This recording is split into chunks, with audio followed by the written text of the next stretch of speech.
Joining me now, Illinois Republican Congressman Adam Kinzinger, member of the House Foreign Affairs Committee and an Air National Guard pilot. Thanks for your time today, sir.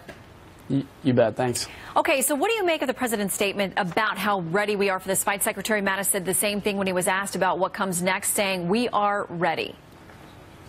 Well, I think it's essential. I think when you look at how to do diplomacy, and this is something we've failed to do, especially when it comes to North Korea over the last number of decades, is in order to have an effect with diplomacy, you have to have a credible military option backing it up. It's the diplomatic instrument of power we all learn is more stronger, is more successful when the military instrument of power can back it up. So nobody's cheering for a military strike or a war in North Korea, but diplomatic talk over the last couple decades has led to a nuclear North Korea. That's the big issue to say. So when you have this kind of freak out over the words, and I would have said the words a little differently than President Trump, but the fact is when you have this freak out over the words, it's because people aren't used to hearing this tough talk. Tough talk needs to accompany a credible military option in order to compel the Chinese to actually change the behavior when it comes to North Korea, and to hopefully compel the North Koreans to see that any provocative action will lead to the destruction not just of the regime,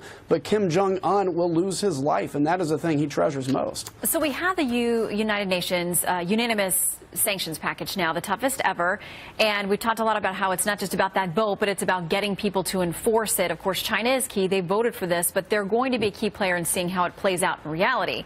You mentioned this message to North Korea. Is it also suggested a message for China, for others, that these warnings aren't just for Kim Jong-un?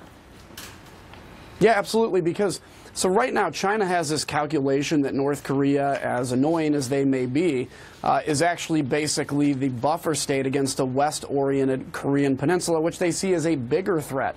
We have to change that calculation, show a credible military option, which we have. It will be messy, but we have a credible military option so that they know if the regime, the Kim Jong-un regime, continues to chase nuclear weapons and the final pieces for a consistent ICBM technology, that a war or an attack in North Korea would actually be a bigger detriment to them. 85% of commerce that goes into North Korea crosses the Chinese border. Of course they can stop that from happening. They need to do it. I'm glad they got on the UN sanctions bill, finally, after a number of attempts in the United Nations, but it is now time to see action. Otherwise, I do fear, look, if North Korea decides to launch 4 weapons at Guam, and we know they have the ability to marry those medium-range missiles to a miniaturized nuclear weapon, to some extent we almost have to assume it's nuclear. Otherwise, you're rolling the dice. So this is extremely essential, and people that blame the rhetoric of Trump for the behavior of the North Korean regime are wrong. The North Korean regime behavior has been going on long before President Trump was even talking about running for president.